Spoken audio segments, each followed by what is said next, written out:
오늘 예배 오신 여러분들을 주님의 이름으로 축복하고 환영합니다. 계속해서 이어서 우리 사무엘상 나오는 다윗의 이야기로 오늘 또 말씀 나누도록 하겠습니다. 데일 카네기는 이런 말을 했어요. 진정한 의미에서 자수성가한 사람이란 없다. 왜냐하면 우리는 다 누구나 나보다 앞선 사람들의, 그리고 우리 동년배들의, 동료들의 도움을 받아서 내가 성취한 것을 이룰 수 있게 되었고, 또 그들의 헌신 덕분에 오늘의 내가 있게 되었기 때문입니다. 그래서 학문하는 분들도 자이언트의 어깨 위에 올라타서 우리 앞에 있었던 거대한 거인들의 어깨 위에 올라서서 조금 더 내려다 봤을 뿐이다 라고 그런 표현들을 많이 하죠. 전도서에도 보면 두 사람이 함께 모였을 때 얼마나 큰 힘을 발휘할 수 있는지를 잘 묘사하고 있어요. 전도서 4장 9절 12절 말씀을 같이 한번 읽어볼까요? 시작. 두 사람이 한 사람보다 나음은 그들이 수고함으로 좋은 상을 얻을 것입니다. 혹시 그들이 넘어지면 하나가 그 동물을 붙들어 일으키려니와 홀로 있어 넘어지고 붙들어 일으킬 자가 없는 자에게는 화가 있으리라. 또 두 사람이 함께 누우면 따뜻하거니와 한 사람이면 어찌 따뜻하랴. 한 사람이면 패하겠거니와 두 사람이면 맞설 수 있나니 세 겹줄은 쉽게 끊어지지 아니하니라. 아멘. 한 사람이 넘어지더라도 동무가 있으면, 친구가 있으면 일으켜 세워줄 수 있다는 거죠. 또 두 사람이 함께 누우면 추운 겨울에도 조금이라도 더 온기를 나눌 수가 있어요. 그리고 두 사람이면 함께 맞설 수 있는데 마치 세 겹줄이 단단해서 쉽게 안 끊어지는 원리와 같다고 이야기합니다. 아인슈타인도 나는 하루에 여러 번씩 내 인생이 얼마나 많은 동료들의 노력으로 이루어졌는지를 생각한다라는 말들을 합니다. 요즘 이제 졸업 시즌인데 저희들 자녀들이나 또 손주들도 많이들 졸업을 해요. 한 학교를 졸업하고 또 상급 학교로 진학하거나 또 사회생활을 시작하거나 그러는데, 그럴 때마다 아이들이 전에 있었던 그 친구들하고 헤어지고 또 더 상급 학교로 가고 또 헤어지고 세상으로 나가고 이런 일들을 반복합니다. 과연 그들 가운데 얼마나 많이 그들 중에 있었던 많은 친구들이 얼마나 존속이 될까, 그 관계들이 얼마나 존속이 될까 생각을 해보면 좋겠어요. 많은 현대인들은 이 친구의 존재가 소중함에도 불구하고 그것을 알고 있지만 친구가 없다는 것을 한탄합니다. 친구가 없어요. 고독하다고 이야기를 합니다. 외롭다고 얘기해요. 그래서 혼밥, 혼술, 혼자 예배 드리는 거. 그래서 혼자 같이 모이기보다는 그냥 혼자서만 이렇게 해요. 그러면서 고독하다고 얘기합니다. 그런데 실상은 처음부터 그랬던 것은 아니에요. 시간이 흐르면서 친구들이 점점 줄어드는 거죠. 참 신기한 게요, 어렸을 때는 좋아하는 거 한 가지만 있어도 다 친구가 돼요. 야, 꽁찰 사람 그러면 모여라 다 모이는 거예요. 비석치기 할 사람 이건 뭐죠 이게? 자치기, 그렇죠? 자치기 탁 해서 딱 지나가 딱딱딱딱딱 재가면서 누가 멀리 했나, 이거 할 사람 그거 모이라 했을 때 그거 붙잡으면 걔가 잘 사는 집 아이건 공부 잘하는 애건 뭐 잘생겼건 못생겼건 상관없어요. 그냥 다 친구 되는 거예요. 꼬무줄 할 사람 모여라, 이거 꼬무줄 할 사람 모여라 그럼 그 여자들 다 모여. 공기놀이 할 사람 모여라 그럼 다 같이 모이면 다른 조건은 상관없어요. 그냥 그것만 다 같이 하고 관심 있고 같이 시간을 보낼 수 있고 노래 같이 부를 수 있고 같이 운동할 수 있고 춤출 수 있고 그러면 그냥 다른 건 신경 안 써요. 다 너나 나나 다 우리가 다 친구가 될 수 있는 거죠. 그런데 희한하게 나이가 들면, 어렸을 때는 좋아하는 점 하나만 있어도 친구가 되는데 나이가 들면은 싫어하는 거 하나만 있어도 친구가 안 돼요.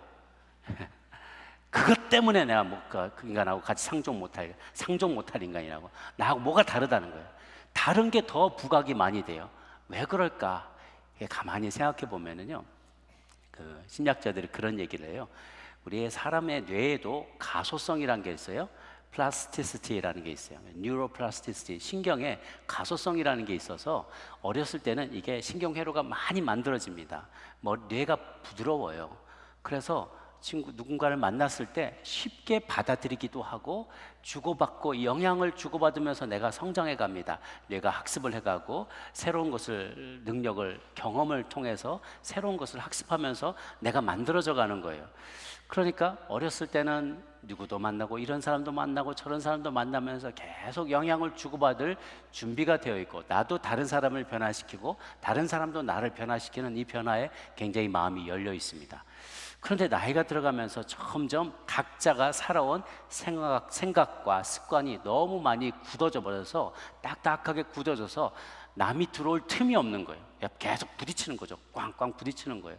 내가 살아온 세계관과 습관과 여러 방식과 기호와 이런 것과 다른 사람이 맞부딪히면 받아주고 수용하고 인정해주고 이래야 친구가 되는데, 나는 아니라니까. 이건 이렇게 해야 된다는 거, 저건 저렇게 해야만 한다는 거, 이런 법이 없다는 거죠. 이렇게 안 해왔다는 거죠. 그러면 점점점 이것 때문에 안 되고, 저 사람은 저래서 친구가 안 되고, 이 사람은 이래서 친구가 안 되고, 그런 다 다 컷아웃이 돼서 얼마 남지가 않게 되는 거예요.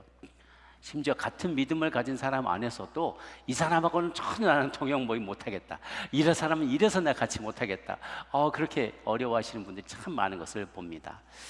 우리가 좋은 친구가 되고 좋은 친구를 사귀려면 나와 만나는 사람이 먼저 그 만남을 기뻐해야 돼요. 어디 간다 그러는데 거기 누가 와? 네, 누가 온대? 그러면 오, 그래 그러면 너무 재밌겠다. 그 사람은 같이 있으면 너무 즐거워, 행복해.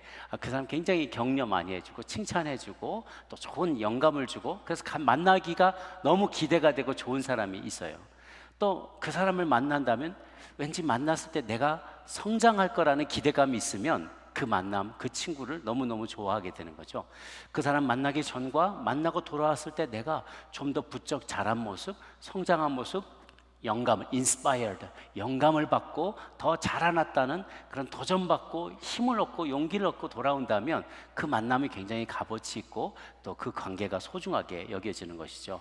그래서 우리가 다른 이들의 단점도 눈 감아주고 너그럽게 받아주고, 나도 성장하고 다른 사람도 성장하고 성장한 서로의 모습을 바라보면서 서로가 변화될 수 있다면 좋은 친구 관계가 형성이 될 수 있겠죠. 오늘 본문은 이렇게 서로 좋은 친구, 베스트 프렌드였던 두 사람의 이야기, 어느 정도였냐면 상대방을 내 생명만큼이나 사랑했던 두 남자, 브로맨스예요. 형제들의 사랑 이야기를 다룬 본문이 되겠습니다. 지난번에도 한번 우정에 대한 이야기를 나눴는데요, 우정 2, 두 번째 이야기입니다.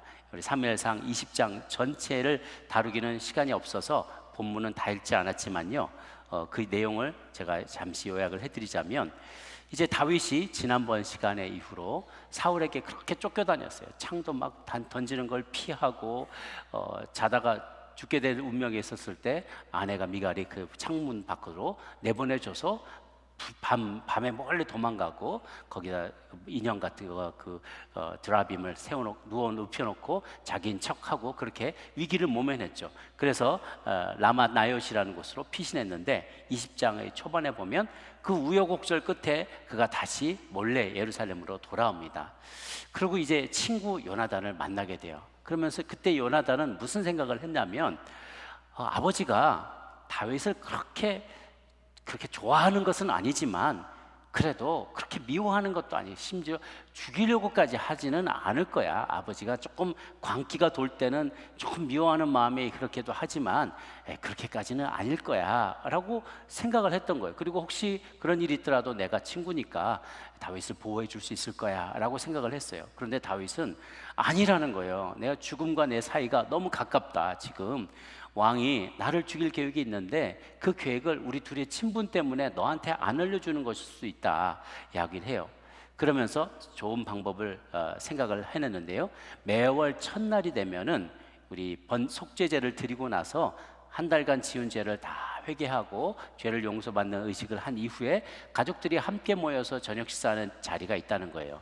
그래서 그 자리에는 모든 왕자들과 자녀들 그리고 배우자들이 함께 하는데, 다윗도 왕의 사위이기 때문에 그 자리에 참석해 왔다는 거죠. 그런데 그날 내가 빠지겠다는 거예요. 지금 이렇게 쫓겨다니는 상황에서 거길 내가 갈 수 없지 않느냐. 그런데 빠질 때 왜 빠졌냐고 하면 핑계를 대달라라고 얘기하는 거죠. 그래서 그 핑계를 댔을 때 사울 왕이 어떤 반응을 보이는지를 보면 그의 우중을 알 수 있으니까 내게 알려달라는 거예요.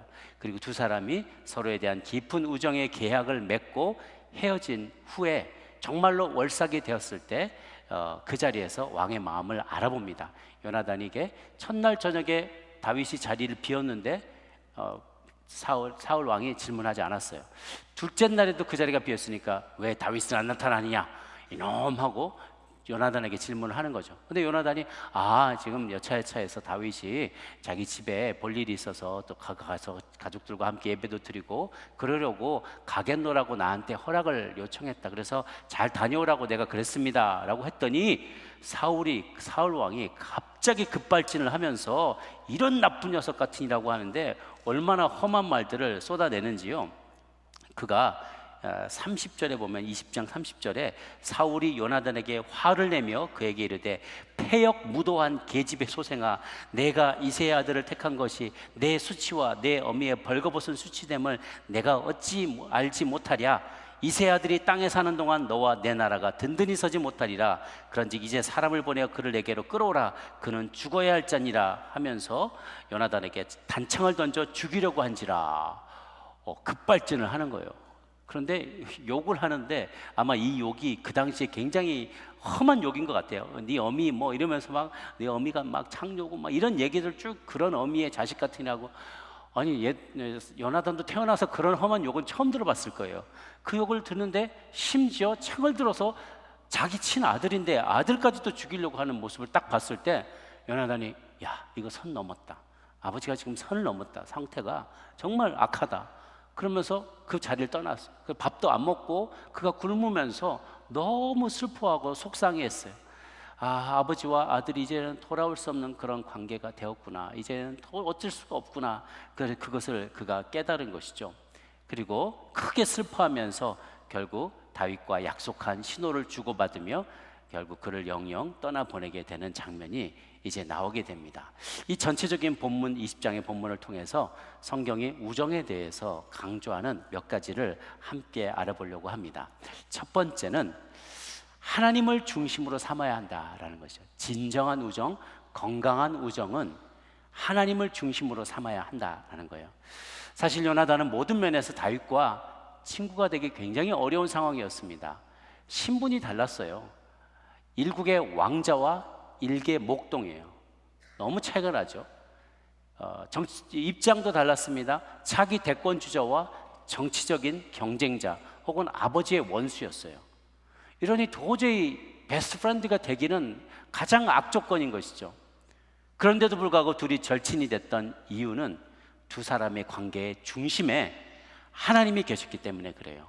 서로 간의 인간적인 관계나 매력이나 이런 것 때문만이 아니라 그런 부분도 있었겠지만 더 중요한 것은 두 사이를 묶어주는 존재가 바로 하나님이셨다는 거예요. 하나님에 대한 신앙을 중심으로 둘이 똘똘 뭉쳤던 거죠. 건강한 우정의 중심에는 그래서 늘 하나님이 계세요. 요나단은 다윗 안에서 일하시는 하나님을 보았어요. 그리고 계획하시고 일을 성취하시는 하나님이 다윗이 가는 곳마다 전쟁터마다 그를 보호하고 그가 전공을 세우게 도와주고 그가 가는 앞길을 지켜 보호하시는 그것을 보았어요. 정말 하나님이 함께 하신다는 것이 이런 것이구나. 요나단은 깨달은 거죠. 또 다윗은 요나단을 통해서 격려하시는 하나님의 음성을 들었어요. 사실은 자기가 왕이 될 거잖아요. 차기 왕이잖아요. 차기 대권 주자인데 그 입술에서 네가 왕이 될 것이다. 나는 그것을 안다. 네가 왕이 될 것이다. 계속 격려의 말을 하니까 다른 사람이 말하면 안 믿을 수도 있는데 그 입술에서 그 말이 들려오니 이거는 하나님이 이 입술에게 주는 말씀이다라는 마음의 확신이 드는 거죠. 그러니까 서로 안에서 하나님이 일하시는 것을 발견하게 되는 거예요. 그 외에도 요나단은 다윗과 관계를 이야기할 때, 관계를 맺으면서 이야기할 때 항상 하나님을 언급합니다.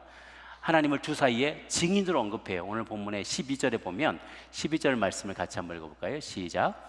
요나단이 다윗에게 이르되 이스라엘의 하나님 여호와께서 증언하시거니와 내가 내일이나 모레 이맘때에 내 아버지를 살펴서 너 다윗에게 대한 의향이 선하면 내가 사람을 보내어 내게 알리지 않겠느냐.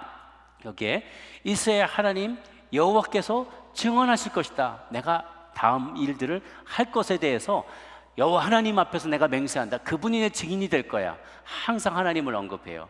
다음에 보면 하나님을 둘 사이에 심판자로도 언급하는 장면이 13절에 나옵니다. 같이 한번 읽습니다. 시작.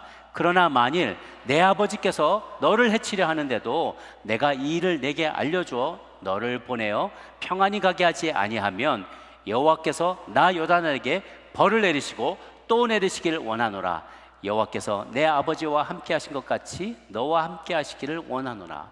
그래서 이 두 관계 가운데서 내가 아버지의 너를 향한 계획, 그 마음에 대해서 정확한 정보를 너에게 전달하지 않아서 네가 해를 입게 되거나 네가 안전하지 못한 상황 가운데 처지게 되면 내가 그거 다 벌 받을게. 하나님이 나를 벌 받으시라고 내가 할겠어 라고 얘기하는 거야. 하나님을 심판자로 세우는 거죠. 또 마지막으로 여호와를 항상 그분의 인자하심으로 여호와의 인자하심으로 은혜를 베풀어 달라고 둘 사이의 언약의 매개자로 하나님을 언급해요. 14, 15절입니다. 같이 한번 읽습니다. 시작. 너는 내가 사는 날 동안에 여호와의 인자하심을 내게 베풀어서 나를 죽지 않게 할 뿐 아니라 여호와께서 너 다윗의 대적들을 지면에 다 끊어버리신 때에도 너는 내 인자함을 내 집에서 영원히 끊어버리지 말라 하고 라고 얘기합니다. 하나님께서 너에게 인애를 많이 베풀어 주실 텐데 그거를 내게도 베풀어 주셔서 나를 죽지 않게 해달라라는 거예요. 이게 사실 이런 상황이 참 아이러니한 것이 지금 쫓겨나고 도망가게 될 다윗에게 현직 왕의 아들 왕자가 날 살려줘 하고 부탁하는 거 형국인 거예요. 어떻게 됐을까? 둘 다 든든한 믿음 안에 기초한 고백들인 거예요. 하나님이 다윗을 왕을 세울 것이고 그가 그의 원수의 무리들을 다 대적을 물리치게 해줄 것을 둘 다 알았어요. 그러니까 예전에 역사에 보면 이 왕들이 쭉 이어지다가 다음 왕으로 바뀔 때 다행히 아들로 손자로 이어지게 되면 큰 별난이 없습니다. 그런데 왕이 아들로 가다 갑자기 삼촌으로 가거나 또 원래 둘째로 가거나 셋째에게 물려주거나 그러면 그 가끔씩 가다 형제의 난이 일어날 때가 있어요. 다른 형제를 죽이거나 또 삼촌을 죽이거나 이런 일들은 있지만 그 가문은 계속 이어지죠. 그런데 역성혁명이 일어나게 되면 성이 바뀌는 혁명, 패밀리가 바뀌어서 통치자가 바뀌게 되면 어떤 일이 벌어지는가? 삼족을 멸해요. 할아버지, 아버지, 손자까지 다 멸하는 거예요. 그게 이해가 되는 게 지금 내가 왕이 됐지만 아직도 살아남은 그 후손들이 다른 원래 있었던 왕가의 후손 중에 하나라도 어린애라도 살아있으면 그 사람이 구심점이 되는 거예요. 남은 잔당들이 다 몰려들면 언제 또다시 혁명을 일으키고 반정을 일으킬지 모르는 상황이거든요. 그러니까 그 당시에 중동의 모든 나라들의 풍습은 역성혁명이 일어나고 왕이 바뀌면, 패밀리가 바뀌면 상대방을 완전히 그냥 그 가문을 다 멸족을 시키는 것이죠. 그런데 요나단이 이렇게 얘기합니다. 너의 원수들을 하나님이 다 물리쳐 주기를 원한다. 그러나 그렇다 하더라도 나를 죽이지 않고 우리 가문에 대한 너의 인자함을 영원히 끊지 않기를 바란다. 인자함을 끝까지 베풀어 달라라고 간절히 부탁을 하는 거예요. 다윗이 그러겠노라라고 하나님 앞에 다짐하고 앞으로 10년이 될지 15년이 될지 모르는 도망자의 길을 떠나게 되는 것이죠.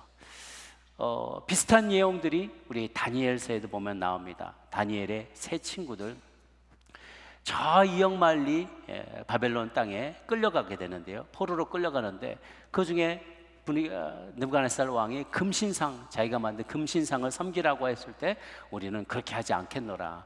우리는 어떤 고난도 받겠다라고 얘기할 때 왕이 화가 나서 그들을 불타는 이 커다란 화로에 던져서 그들이 모두 불태워 죽게 만들려는 그런 시도를 해요. 그런데도 불구하고 그들은 죽음의 위협에도 굴하지 않고 그들 간의 견고한 우정을 과시합니다. 견고한 연대를 끝까지 놓지 않아요. 그 중에 누구 하나라도 그럼 잠깐 다시 한번 내가 잠깐만 절하면 되는 거죠 하고 누구 하나라도 나갔다면 이 친구들은 이 마음이 불안해지고 하나 둘 줄을 떠나고 배신했을지도 몰라요. 그런데 그들은 한 마음으로 서로를 믿고 견고한 우정으로 연대로 함께 이 핍박에 맞서 싸우게 됩니다. 그리고 하나님께서 그들을 구출해 주시죠. 이 모든 일들은 인간의 의지만으로는 불가능한 것들이에요. 우리가 친구, 우리가 남이가, 그런 옛날에 한국의 정가에서 그런 표현들이 많이 있죠. 우리가 남이가, 그러니까 그 다음에 남이 돼요. 사람의 의지는 믿을 게 못 돼요. 고향으로, 뭐 동향으로, 학연으로, 지연으로, 집안으로, 뭐 모든 여러 가지 연줄을 동원해서 우리는 어떻게 하든지 이 사람을 내 편으로 만들려고, 내 곁에 두려고, 서로 간에 어떤 이해 타산을 가지고 여러 관계를 가지고 우리는 서로가 친구가 되고 같은 팀이 되고 같은 편이 되려고 애를 많이 써요. 그런데 인간적인 생각과 의지와 어떤 관계와 이해 타산으로 모인 그 관계는 오래가지 못한다는 것이죠. 인간적인 생각은 서로를 붙잡아 주지 못해요. 무엇이 우리를 붙잡아 주는가? 중심에 하나님이 계실 때, 함께 하나님을 바라볼 때 이 두 사람은 견고한 하나가 된다는 거예요. 베스트 프렌드라고 할 수 있는 부부도 마찬가지죠. 함께 하나님을 바라보면, 서로 간의 인간적인 매력만 바라보면 몇 번 방구 끼고 이렇게 하고, 이제 몇 번 거짓말을 또 당하고, 또 이렇게 외모가 변하고 예전에 없던 뱃살이 나오고, 그러면 서로에 대한 매력이 상실돼요. 그런 인간적인 마음을 바라보고서는 더 이상 그 베스트 프렌드의 관계가 연장이 안 되죠. 그런데 같이 하나님을 바라보면 든든한 팀이 되는 것이죠. 베스트 프렌드가 되는 것이에요. 그래서 이 관계 가운데 두 사람을 묶어주는 관계는 반드시 하나님이 그 중심에 있어야만 견고한 믿음의 교우 관계를 이룰 수가, 친구 관계를 이룰 수가 있게 되는 것이죠. 그래서 하나님이 맺어준 친구는 서로가 사명을 지속할 수 있도록 힘이 되어주고 용기가 되어줘요. 친구는 마음이 닮은 사람, 뜻이 같은 사람입니다.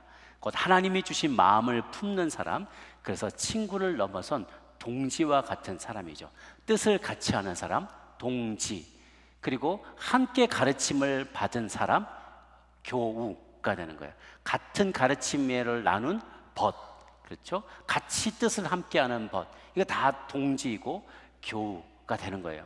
그래서 우리가 세상에서는 이런 사람들을 발견하기 어렵지만 교회에서 같은 하나님의 뜻, 가르침을 통해서 알게 된 하나님의 뜻을 공유하고 그 뜻을 이루기 위해서 삶을 드리고 헌신하고 예배하고 봉사하는 사람들이 우리 믿음의 동지, 동역자, 동역, 그리고 교우, 이런 표현들을 통해서 우리가 서로의 그런 동일한 마음을 확인하게 되는 것이죠. 아모스 3장 3절에 같은 이런 말씀을 같이 한번 읽습니다. 시작.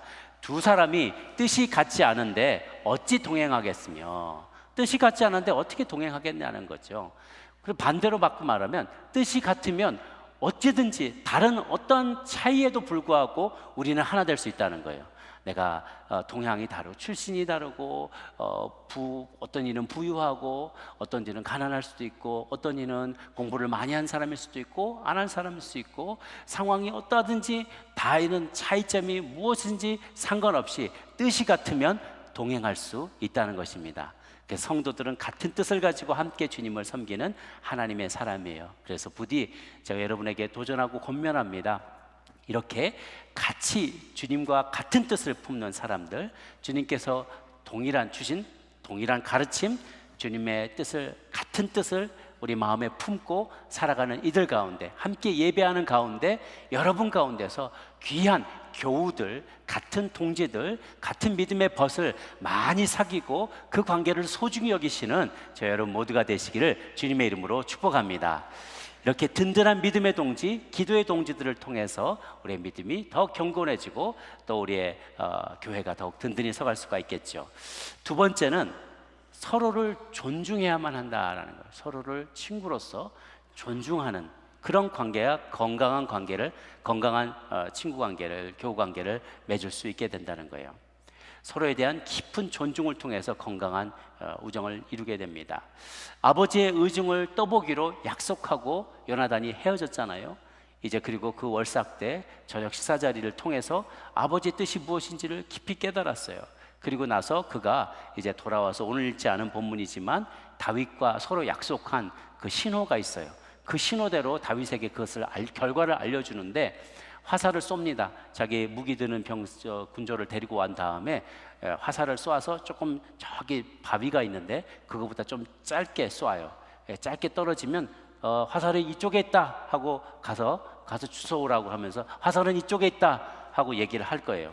그러면 들어와도 된다라는 사인으로 알고 너는 그 숨었던 데에서 다시 성으로 돌아와라 라는 것이고, 일부러 그 바위를 넘어가서 멀리 쏜 다음에 종이 가서 주워오려고 할 때 화살이 저쪽에 있다 라고 얘기하면 안 된다, 이제 아버지의 그 강을 건너버렸다, 더 이상 희망이 없다, 너는 도망가라 라는 메시지로 이해하면 된다는 거예요. 왜 그러냐면 호시탐탐 언제 스파이를 보내서 이 둘 사이의 관계를 알기 때문에 아버지가 자기를 이용해서 언제든지 이 다윗을 만나는 장면을 급습하면 다윗이 붙잡힐 수가 있으니까 서로 조심하는 거예요. 그러니까 멀리 쏴서 화살이 저쪽에 있다 라고 이제 그 신호를 주는 거죠. 그 종이 그쪽에 가서 화살을 가져오니까 그냥 놔둬도 멀리 도망가겠지만 이 선뜻 발걸음이 떨어지지 않는 거예요. 그러니까 이 화살을 주고 이 종에게 주면서 너는 빨리 성으로 들어가라, 너 먼저 들어가라 하고 그를 보낸 다음에 사방을 다 살펴보고 따라오고 미행하는 사람이 없는 것을 알고 그에게 다윗에게 숨어있는 곳으로 가까이 갑니다. 그러고 나서 이어지는 본문이 오늘 41절 42절 본문이에요. 거기 보니까 정말 눈물겨운 장면이 펼쳐지는 거예요. 41절 42절 같이 한번 읽어볼까요? 시작. 제가 읽겠습니다. 아이가 감에 다윗이 곧 바위 남쪽에서 일어나서 땅에 엎드려 3번 절한 후에 서로 입맞추고 같이 울되 다윗이 더욱 심하더니 42절 같이 한번 읽습니다. 시작. 요나단이 다윗에게 이르되 평안히 가라. 우리 두 사람이 여호와 이름으로 맹세하여 이르기를 여호와께서 영원히 나와 너 사이에 계시고 내 자손과 내 자손 사이에 계시리라 하니라 하니 다윗은 일어나 떠나고 요나단은 성읍으로 들어가니라. 아멘. 참 눈물겨운 장면입니다. 한 사람은 나라를 위해서 목숨을 바쳤어요. 자기의 모든 것을 던져서 정말 자기가 죽을 수도 있는 장면이었는데 물맷돌을 나가서 골리앗을 쓰러뜨리고, 그리고 그 이후로도 많은 전쟁터에 나가서 혁혁한 전과를 거둡니다. 그 덕분에 이스라엘 나라가 튼튼히 설 수가 있었어요. 많은 블레셋 족속을 물리치고 적을 물리쳤습니다. 그리고 전공을 세웠어요. 왕의 사위가 됐습니다. 그럼에도 불구하고 하루아침에 역적으로 몰리게 된 거예요. 하루아침에 왕이 쫓아다니는 원티드 넘버 원이 됐어요. 아주 지명 수배자가 되어서 자기의 친척들과 친구들과 가족들과 사랑하는 아내까지 뒤로 하고 등지고 이제 정처 없이 어디로 가야 될지도 알지 못하는 도망의 길, 도망자의 길을 떠나게 되는 거예요. 목숨이 경각에 달려있고 이제 어디서 누구에게 죽임을 당하더라도 하소연할 수 없는 그런 불안한 상황 가운데 놓이게 되었어요. 다른 한 사람은 사랑하는 친구를 떠나보내면서 질투에 사로잡힌 왕이자 아버지를 어쩔 수 없이, 내가 아들이기 때문에 어쩔 수 없이 그를 섬기러 성으로 또 들어가야 되는 거예요. 이 두 사람의 갈라진 운명, 운명적인 헤어짐이에요. 이제 헤어지는 자리예요. 그 자리가 탁 오게 되었을 때 다윗이 그 남쪽 바위 남쪽에서 일어나서 땅에 엎드려 3번 절을 합니다. 3번 절을 해요. 이 절의 의미는 무엇일까? 여러 가지로 이야기를 합니다. 그가 사실상은 신하이기 때문에 친구이지만 왕자의 신분인 요나단에게 기회를 갖춰서 감사를 표현하는 것이고, 동시에 자기 생명의 은인이잖아요. 그대로 있었더라면 그가 잡혀서 죽을 수 있는데 왕의 이야기를, 정보를 알려줘서 그가 피할 수 있도록 기회를 준 생명의 은인, 내 생명을 살려준 베스트 프렌즈이자 나의 생명의 은인인 당신에게 내 최대한의 사랑과 존경심과 경의를 표한다고 하면서 3번 무릎 꿇어서 그가 절을 합니다. 그리고 서로 입맞추고 우는데 다윗이 더 심하게 울었다는 거예요. 이렇게 친구들하고 헤어진 적이 있으세요? 너무너무 사랑하고 너무너무 서로를 아끼고 서로 너무 좋아하는, 존중하고 존경하는 그런 친구인데 이 역사적인 상황 가운데 어쩔 수 없이 헤어질 수밖에 없는, 그리고 다시 만날 때 어쩌면 적으로 만날 수 있을지도 모르는 그런 헤어짐, 마지막 헤어짐의 자리인 것이죠. 그러나 그 자리에서도 그 자신의 존경의 마음을 담아서 그에게 절을 하게 됩니다. 진정한 친구는 서로를 함부로 대하지 않습니다. 그리고 서로의 사랑과 헌신을 당연하게 여기지도 않습니다. 받은 것에 대해서, 돌봄을 받고 희생을 받고 섬김을 받은 것에 대해서 예의를 표하고 그에게 감사를 표현하고 함부로 대하지 않는 것, 그러할 때 그 관계가 계속해서 이어지게 되는 것이죠. 친구가 많다고 좋은 것도 아닙니다. 소수라도 나를 존경해주고 존중해주는 그러한 친구가 더 중요한 것이죠. SNS에 보면은 그 팔로워들이 트위터나 뭐 페이스북이나 나는 팔로워가 몇만 명입니다. 굉장히 좋아하시는 분들이 계세요. 인플루언서라고. 어떤 분은 가끔씩 이 전화기에요, 이름이 2,000명이나 등록돼 있어요. 그러면서 굉장히 자랑스러워하세요. 그래서 영업을 하시는 건가 그 생각이 제가 들었는데, 한 수천 명이 등록돼 있다고 해서 많다고, 아는 사람이 많다고 해서 그 사람이 다 내 친구는 아니죠. 그리고 많은 이들을 안다고 해서 그들이 다 내게 유익한 것도 아니에요. 잠언 18장 24절 말씀 한번 볼까요?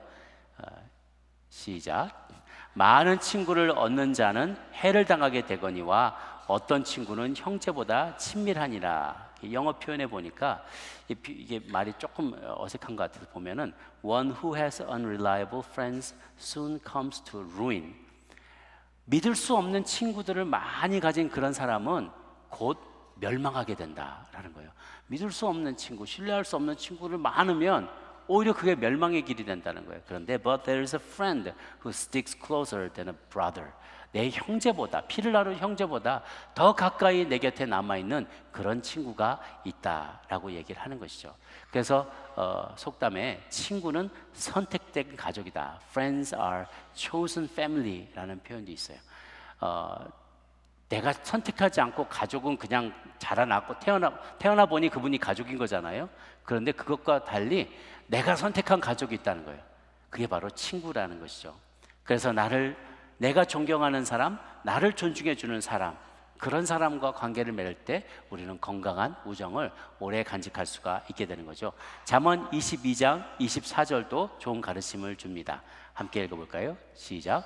노를 품는 자와 사귀지 말며 울분한 자와 동행하지 말지니. 여기 보면 hot tempered, 아주 그냥 이 기질이 아주 뜨거운 기질을 아주 그냥 기질이 그 불처럼 일어나는 그런 사람과 친구하지 말아라. 그리고 쉽게 화내는 사람과도 관련을 맺지 말아라 라는 잠언 기자의 이야기가 나옵니다. 이렇게 서로 존중해 줄 수 있고 존경받을 수 있고 서로를 위하고 예의 바르게 갖출 수 있고 함부로 대하지 않는 친구가 건강한 친구로 오래 남을 수 있습니다. 세 번째는 서로 성장하도록 지속적으로 돌보는 그런 관계가 돼야만 해요. 우정도 가꾸어야만 더 강해지고 더 풍성해지는 거죠. 하나님이 맺어준 친구는 서로가 더 나은 존재가 되도록 자라가도록 도와줍니다. 그래서 어제 설교를 쓰면서 친구한테, 한국에 있는 친구한테 카톡을 보냈어요. 그랬더니 막 카톡하면서 친구가 깜짝 놀라면서 막 카톡으로 답을 해줬어요. 잘 지내고 있느냐? 미국에 오면 한번 들러라. 아니면 네가 안 오면 내가 들어갈 때 한번 또 보도록 할게. 그러면서 오랜만에 친구하고 이렇게 카톡을 주고받았는데요. 여러분에게도 그런 친구들이 있는가 가만히 생각해 보세요. 서로를 성장하게 하는 친구가 있는지. 제가 예전에 초등학교 때 아주 삼총사로 아주 친하게 지내던 친구들이 있었습니다. 집에 가는 길도 가깝고 성격도 비슷해서 까불까불하면서 서로 장난치는 것도 좋아하고 그래서 늘 어울려 다녔어요. 저희 집은 그런 게 조금 가난해서 그런 게 없었는데 이 친구들은 잘 살아서 집에 게임기도 있었어요. 요만한 패크맨이라는 조그마한 오락기가 있었거든요. 그게 너무 하고 싶어가지고 따라다니면서 한 판만 이렇게 해서 그거 나 좀 하게 해달라고 그 친구 집 따라가서 그것도 하고 놀기도 하고 얼마나 재밌게 지냈는지 몰라요. 그런데 한 30년 정도 시간이 지나서 한국에서 그때 I Love School이라는 어떤 웹사이트 같은 게 있었어요. 그 헤어진 친구들을 찾을 수 있는 뭐 어느 학교 초등학교 몇 회 졸업생, 뭐 어느 대학교 몇 회 졸업생, 그러면 어느 과, 그러면 거기 졸업생 이름이랑 연락처가 이런 게 쫙 뜨는 거예요. 그게 있길래 저 한번 재미삼아 넣었더니 딱 그 아이들이라는 거예요. 그래서 그 아이 연락을 했더니 연락이 됐어요. 그래서 30년 만에 그 친구하고 통화를 딱 했는데 깜짝 놀란 게 이 친구가 어른이 됐는데도 30년 전에 초등학교 초딩 때 쓰던 욕을 그대로 쓰는 거예요. 그래서 막 욕을 하고 이놈 자식 저놈 새끼 막 하면서 막 걸쭉하게 얘기를 하는데 제가 정신이 하나도 없어요. 30년이 세월이 흘렀는데 변하지 않는 것은 좋아요. 순수한 모습 이런 것들이 변하지 않는 것은 좋지만 여전히 그는 조금도 자라나지 않은 거예요. 자라나지 않은 모습, 성장하지 않은 모습을 보니까 제가 마음이 너무 실망스러운 거죠. 그렇게 하다 보니까 나도 적극적으로 그 친구를 찾거나 더 만나서 교제하거나 이런 마음이 생기질 않더라고요. 만나면 무슨 얘기를 할까? 서로 욕이나 할까? 그게 아니잖아요. 꿈도 나누고 싶고 비전도 나누고 싶고 삶의 애환도 나누고 싶고 신앙도 나누고 싶은데 전혀 그는 잘하지 않은 것이죠. 우정은 서로가 서로를 살리는 것이에요. 서로가 서로를 성장시켜 줘야만 더 좋은 관계가 되는 것이죠. 작은 씨앗일 수 있지만 나도 물을 주고 가지를 쳐주고 거름을 북돋아주면 언젠가 아름드리 나무가 될 것이고, 그도 나를 이렇게 가지치기 쳐주고 격려해주고 독려해주고 물을 주고 거름을 주면 나도 성장하는 것, 서로가 성장을 해야 되는 것이에요. 한자의 말에도 그랬죠. 선비가 헤어진 지 사흘이 되면 괄목 상대해야 된다. 눈을 씻고 서로를 바라보고 3일 전에 너가 맞아? 그럴 정도로 깜짝 놀랄 정도로 성장을 해야만 선비다라는 말들이 있는 거예요. 우리도 예전의 모습 그대로 어제나 오늘이라 영원토록 변함이 없는 건 주님만으로 족합니다. 우리는 어제나 오늘이나 영원토록 그 어린아이의 모습 그대로 있는 게 아니라 우리는 성장해야 되죠. 그래서 좋은 친구란 누군가 서로를 성장시키는 친구예요. 어제 행복대학 졸업식에 갔었는데요. 너무 제가 재밌었어요. 이렇게 배움에 끝이 없는 것. 이 각각의 다 붓글씨, 캘리그래프, 막 이거 손 코바늘 만드신 걸로 워킹하는 거 제가 처음 봤어요. 이게 패션쇼를 하는 걸 제가 처음 봤어요. 태어나서. 얼마나 멋있게 하시는지요. 그 외에도 막 역사도 공부하시고 핸드폰도 공부하시고 국악도 하시고 치기 장구도 치시고 많은 것들을 하는데요. 그것들을 하면서 서로가 글도 쓰고 서로를 세워주고 같은 뜻을 가지고 품면서 서로 비평도 해주고 그러면서 서로 성장해야 하는 거예요. 죽을 때까지 성장하고 서로를 키워주는 그런 관계가 얼마나 멋있는지 몰라요. 잠언 27장 6절 말씀 같이 한번, 제가 자주 인용하는 말씀입니다. 시작. 철이 철을 날카롭게 하는 것 같이 사람이 그의 친구의 얼굴을 빛나게 하느니라. 그랬어요. 서로 만나고 오면 이 사람의 얼굴이 빛나요. 무엇인가를 함께 하고 무엇인가 선교를 함께 하고 뭔가를 함께 배우고 오고 봉사를 하고 오고 함께 무엇가를 하고 올 때 얼굴이 빛나게 되는 그런 존재가 있다는 것이죠. 때로는요, 우리가 나이가 달라도 친구가 될 수 있습니다. 나보다 나이가 적지만 배울 것이 많은 사람들이 있어요. 그럼 나는 언제든지 그와 함께 친구가 될 수 있는 거죠. 함께 비슷한 꿈과 비전을 향해 달려갈 때 좋은 친구가 될 수 있어요. 저희 교회 주변에도 교회들, 한인 교회들이 많이 있죠.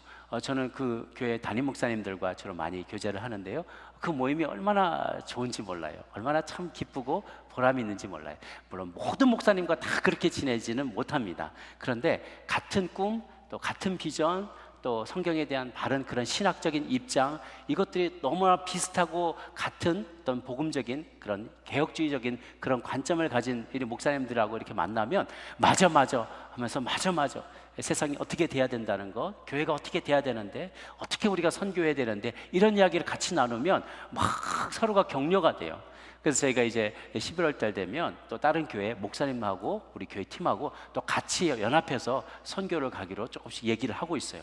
너무 기대가 돼요. 한 분이 앞에서 설교하시고 저는 뒤에 가서 또 중보기도 하고, 제가 집회하면 그분이 또 안수기도 하고, 이러면서 목사님들이 함께 연합하는 모습이 얼마나 형제가 연합하여 동감이 어찌 그리 선하고 아름다운지요. 그 모습을 우리가 그대로 구현할 수 있다는 게 굉장히 가슴 뛰고 보람이 있기를 또 기대가 되는 것이죠.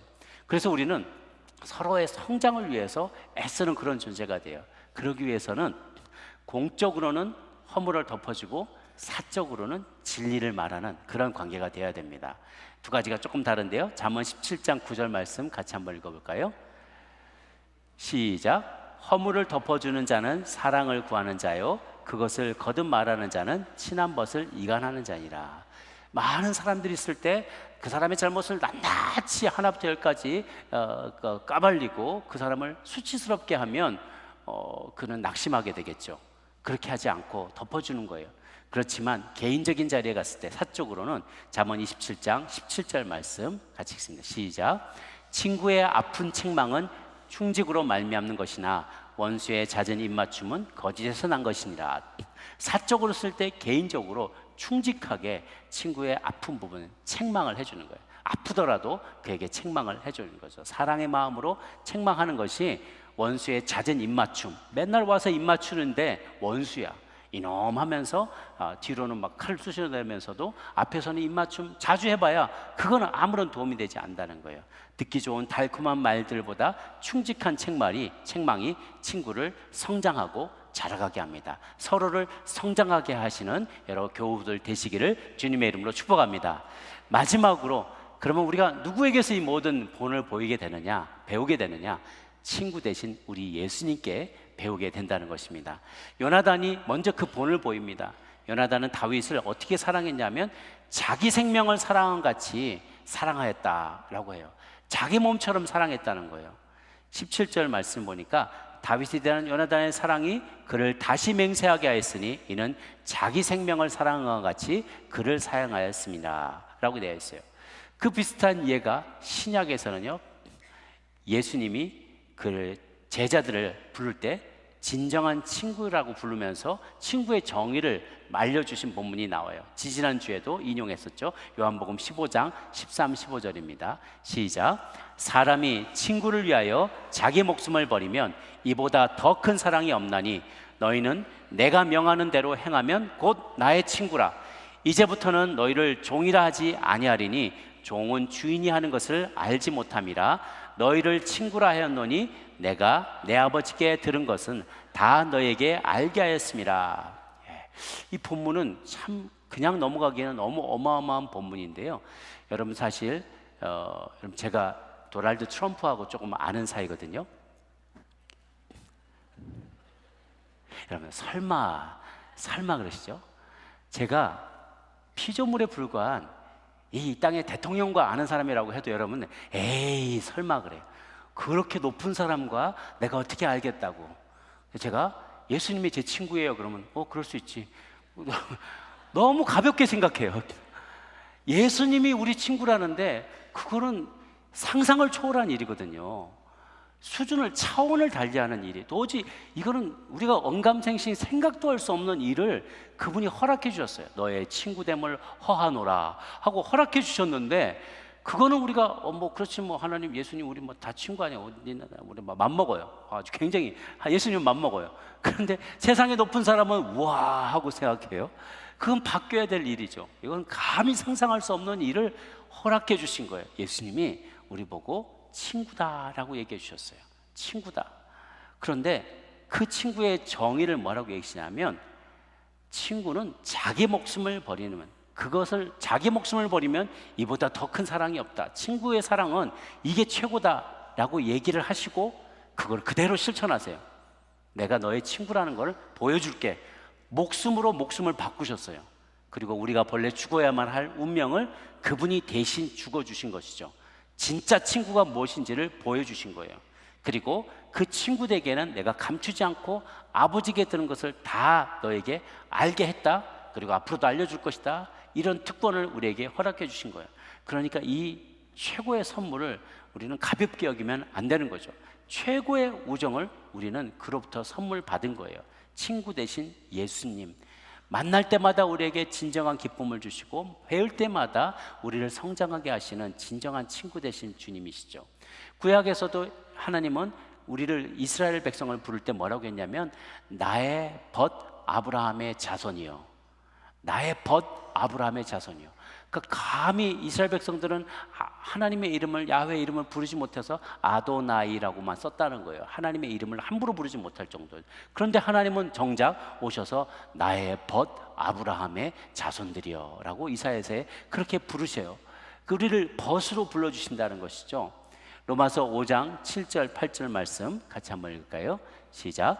의인을 위하여 죽는 자가 쉽지 않고 선인을 위하여 용감히 죽는 자가 혹 있거니와 우리가 아직 죄인 되었을 때 그리스도께서 우리를 위하여 죽으심으로 하나님께서 우리에 대한 자기의 사랑을 확증하셨느니라. 우리 하나님, 우리 예수님 모두 다 우리를 친구라고 불러주시고 죄인을 위하여 용감히 죽어주심으로 우리를 향한 당신의 우정, 진한 우정, 죽음보다도 더 강한 그 사랑을 증거해 보여주셨다는 것입니다. 이제 우리의 할 바는 무엇인가? 우리의 친구 대신 예수님께 부끄럽지 않은 사람으로 살아가야만 한다는 거예요. 친구의 얼굴에 먹칠하는 일이 없도록 나를 위해서 대신 죽은 친구의 그 덕분에 내가 지금 살아가게 됐잖아요. 우리도 지하철에서 누구를 살리고 죽게 되면 살아난 사람이 그런 얘기 하잖아요. 당신 목까지 내가 살겠습니다. 전쟁터에서 나 대신 누가 죽으면 당신 목까지 내가 살겠습니다 라고 하면서 남은 삶을 허투루 낭비하지 않고 값지게, 왜냐하면 내 생명의 남은 날이 그 사람하고 맞바꾼 거잖아요. 그러니까 얼마나 값지게 살아야겠어요? 당신의 죽은 것, 그 삶을 내가 대신해서 사는 거니까 절대로 낭비하지 않고 값지게 보람있게 살겠습니다, 그런 다짐을 해요.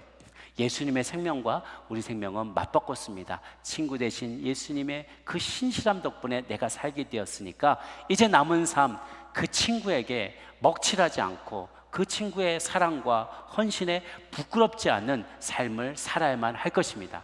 또한 우리는 나아가서 내게 있는 그 베스트 프렌드, 죽고 승천하신 그 베스트 프렌드 되시는 예수님을 더 많은 이들에게 소개하기를 바라요. 좋은 친구들은 나만 갖고 있을 수 없죠. 그 좋은 친구를 다른 좋은 친구들에게 소개시켜 주기를 바라요. 여러분의 세상에서 만나는 직장의 동료들, 학교의 친구들, 마켓에서 만나는 사람들, 학교 동기 동창들, 알지 못하는 베스트 프렌드, 그분만 알면 늘 기쁨이 충만하고 얼마나 좋은지 몰라. 예수님 믿어봐, 예수님 만나봐, 얼마나 좋은지 몰라. 전도 폭발해서 늘 그렇게 얘기하거든요. 예수님 만나봐, 얼마나 좋은지 몰라. 내 친구를 소개하는 거예요. 베스트 프렌드를 소개하고 알리는 일에 더 많이 열심을 내시고 삶으로 그것을 증거하는 저 여러분 모두가 되시기를 주님의 이름으로 축복합니다.